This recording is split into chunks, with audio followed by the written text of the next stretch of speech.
uma vitória daquelas marcantes, uma vitória para pontuar um momento de crescimento do Cruzeiro, um momento de tentar se recolocar no cenário de protagonista do futebol brasileiro, que ele por tanto tempo ocupou. Ele pega o líder do Campeonato Brasileiro, um time que vinha de uma goleada de 4-0 sobre o Corinthians semana passada, e ganha, mas não ganha por acaso, ele ganha merecendo ganhar o jogo. O Cruzeiro mereceu ganhar do Flamengo.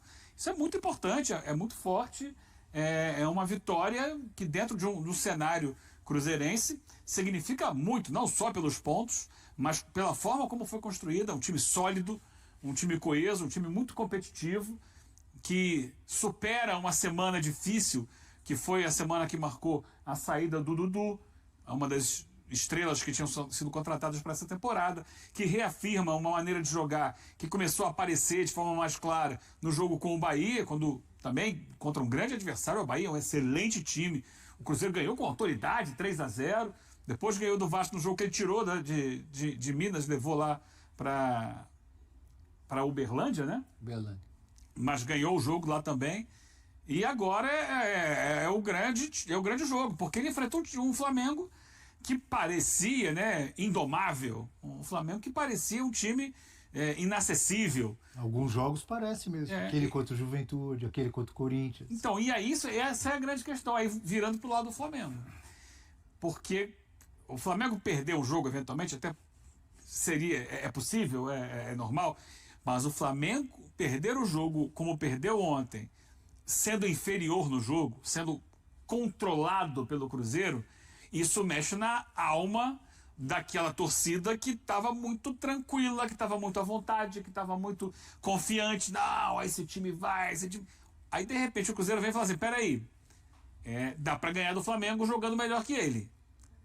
Que o Flamengo tinha perdido outro dia para o Central Córdoba. Que é o adversário essa semana, né? Exatamente. Que vai jogar lá na Argentina. Que tinha feito o Central Córdoba fez uma boa partida no Maracanã, e assim como o Cruzeiro fez ontem, especialmente no segundo tempo, subiu marcação contra o Flamengo e assim controlou o Flamengo, e a maioria não faz isso por medo, só que era uma derrota que saiu, depois o Flamengo voltou a vencer. Ontem foi uma derrota que o Cruzeiro foi melhor, e isso liga a luz de alerta no Flamengo. É claro que assim, o Flamengo é muito louco, porque mesmo numa semana em que ele deu uma aula de futebol no Corinthians, tinha gente reclamando do Felipe Luiz, né? Sabe?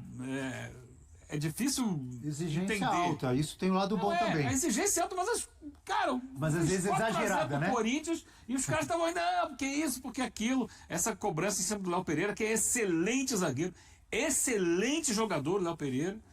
É algo assim, às vezes tem gente que espera Agora, a forma como o Flamengo perdeu ontem, você vai procurar entender. O próprio Felipe Luiz saiu do jogo dizendo, não, vou olhar agora o videotape para entender. Antes de pensar no próximo jogo, eu vou entender o que aconteceu hoje, porque ele, ao final do jogo, não estava entendendo.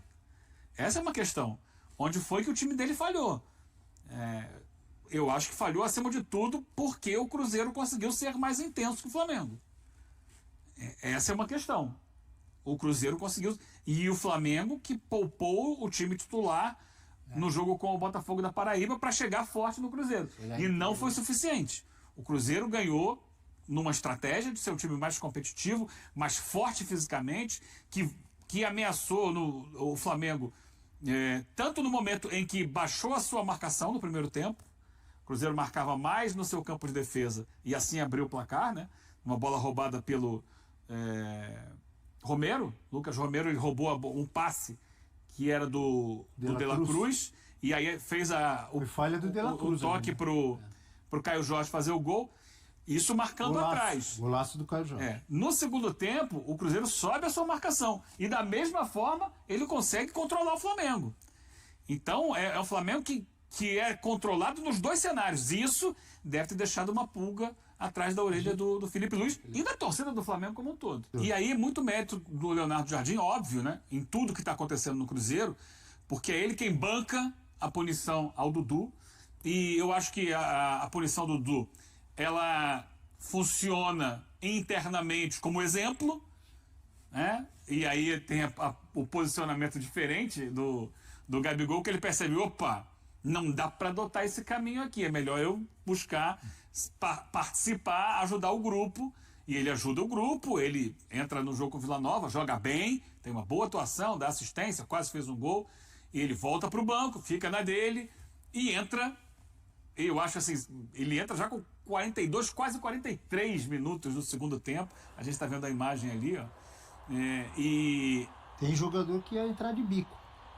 Talvez até o Gabigol no passado. E o Leonardo Jardim né? fala para ele, você vai ter uma bola. Tem que resolver uma bola. Teve duas, né? Porque teve o pênalti e teve o rebote do pênalti. Tem uma chance e você vai resolver. O técnico fala para ele. Se o técnico fala para ele isso, é porque tá bem no relacionamento, né? Tanto que depois eles se abraçam. Então isso tudo mostra um momento muito bom do Cruzeiro, que encontrou uma maneira de jogar. É claro que vai oscilar, tem muita coisa pela frente ainda, mas enfim, tá buscando um time coeso. O Cruzeiro ontem, Abel, deixa eu pegar meu caderninho aqui, que eu anotei. Vai lá, eu ia te falar uma outra coisa sobre o Gabigol. Não, só para não mudar o assunto, tem que virar a página aqui. 11 finalizações na direção do gol. Foram 17 no total, 11 na direção do gol. O Flamengo tinha, nas 6 rodadas anteriores, sofrido 10 finalizações na direção do gol. Então, ontem... 10 juntando várias rodadas? Juntando todos os outros jogos. Eram 6 jogos. 10 rodadas. Eram 10 chutes sofridos na direção do gol. Ontem foi uma a mais. 11 finalizações na direção do gol. E o Rossi fez, né? E aí, consequentemente, o Rossi fez ontem 9 defesas e, somando os jogos anteriores, tinha feito 8. Ou seja, mais da metade dos chutes que o Flamengo sofreu no campeonato contra o seu gol e das defesas de seu goleiro aconteceram no jogo de ontem. Olha essa na trave. Aconteceu. Achei interessante que você colocou aí, lembrou que o Gabigol disse dias atrás que ele gosta de ter um companheiro no ataque, que de repente seria legal ele fazer a dupla com o Caio Jorge, e você disse assim, pode ser uma maneira inteligente dele tentar cavar um lugar no ataque, já que o Caio Jorge não vai sair agora. Pode ser. E a chegada dele tinha abafado muito o Caio Jorge, que no final do ano passado começava a encontrar o seu espaço e teve que esperar o Gabigol não dar certo para ele voltar a ser titular. Por outro lado, em favor do Gabigol, a história. Porque desde aquele Santos de 2015, por exemplo, passando pelo Flamengo, ele sempre foi bem com um companheiro. O Santos de 2015, que chega à final da Copa do Brasil, ele jogava com o Ricardo Oliveira. E o Ricardo Oliveira era o mais centralizado. No Flamengo, histórico de 2019, ele joga com o Bruno Henrique. Ele era o mais centralizado, mas em vários jogos eu lembro que eles investiam, se movimentavam. Né? Um dava assistência pro outro. Depois com o Pedro também, em 2022, quando o Bruno Henrique estava machucado. Então, faz parte da história do Gabigol, talvez, ou provavelmente não é só ele querendo... Claro que ele quer cavar um lugar para ele, mas isso não tem a ver com a história dele? Tem todo sentido. Muito, né? Tem todo sentido, ele é um parceiro. Agora, nesse momento, ele vai esperar um pouquinho. Claro que pela temporada que a gente tem, né, um calendário muito puxado, tem várias competições ao mesmo tempo, então tem Copa do Brasil, tem Copa Sul-Americana, ele não vai ser o titular absoluto por enquanto, ainda é Matheus Pereira e Caio Jorge. Tem muito jogo hoje. Então, mas como tem muito jogo, ele vai jogar. Por exemplo, meio de semana agora tem jogo de Sul-Americana. Provavelmente ele vai ser titular. Tem muito jogo e tem muita mudança no meio do jogo. Pode ser ele com o Matheus Pereira também.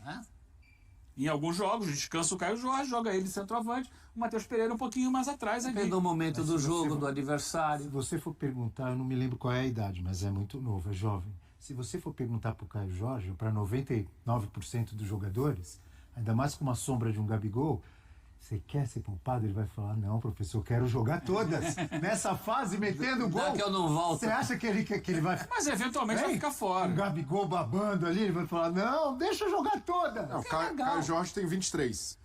E hoje é mais negócio pro Gabigol tentar disputar ali uma vaga com o Matheus Pereira, e até são características diferentes, mas com o Gabigol vindo de trás, do que com o Caio Jorge. Porque ali na do Caio Jorge, a ideia do Leonardo Jardim é alguém que pressione muito a saída do adversário. E o Gabigol não tem essa capacidade, não é da característica dele. Agora, se ele puder ficar como o Matheus Pereira no momento sem a bola, ele é até mais poupado do que o Caio Jorge. Ele não precisa fazer tanto trabalho de recomposição. E o Gabigol tem boa técnica, né?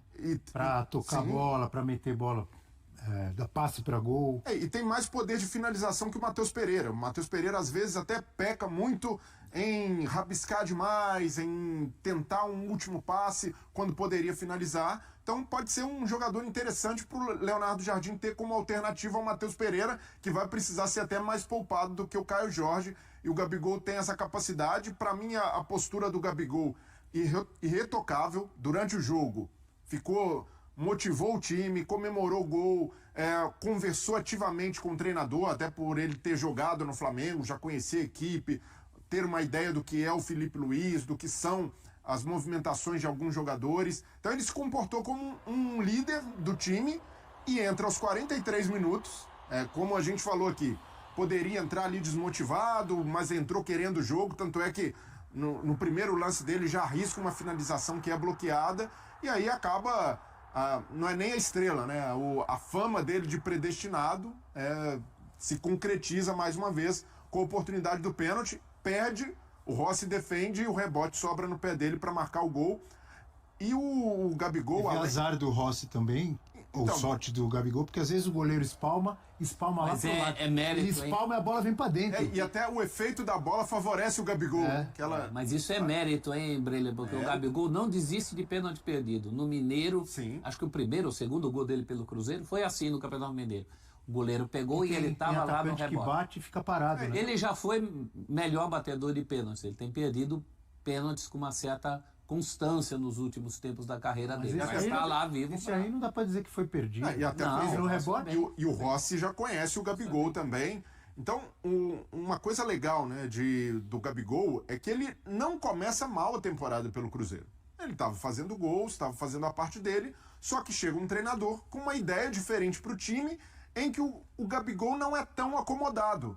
Então, não é muito ali, tá faltando dedicação ao Gabigol. Não, ele sofreu com essa nova ideia do Leonardo Jardim. Então, o jogo do Cruzeiro ficou mais intenso. Naturalmente, são partidas em que o adversário também está mais vivo. Então, muitas vezes, o Gabigol jogando de costas, a bola estava batendo nele e voltando, porque ele precisou se adaptar a esse estilo. Agora, vendo o jogo de frente, sendo um segundo atacante, ele vai ter mais facilidade de se adaptar. Agora, do lado do Flamengo, para o torcedor rubro-negro, foi o gol mais doloroso já sofrido na gestão do Filipe Luís. Porque além de tirar o Flamengo da liderança... no final do jogo, sem muito tempo para recuperar. No final do jogo, é um gol de um ídolo da geração atual. O maior ídolo da geração atual do Flamengo, do outro lado, marcando pela primeira vez, um sentimento que o torcedor rubro-negro sentiu uma facada no coração, hein? Total, uma facada no coração, até pela forma como o Gabigol sai do Flamengo, porque ele falou depois do jogo, eu saí por causa do Landim, a gestão dele não me quis, e queira ou não, a gestão do Landim tentou empurrar o Gabigol pela porta dos fundos. Ele acabou fazendo um gol ali decisivo na final da Copa do Brasil e foi decisivo no confronto, mas... Temos muito isso aqui ano passado, Breler. Muito. E eu, tempo inteiro, eu achava errada a maneira como eles estavam fazendo. Foi vergonhosa a maneira como ele foi bicado para fora do Flamengo. Eu nem acho, Eugênio, que a torcida...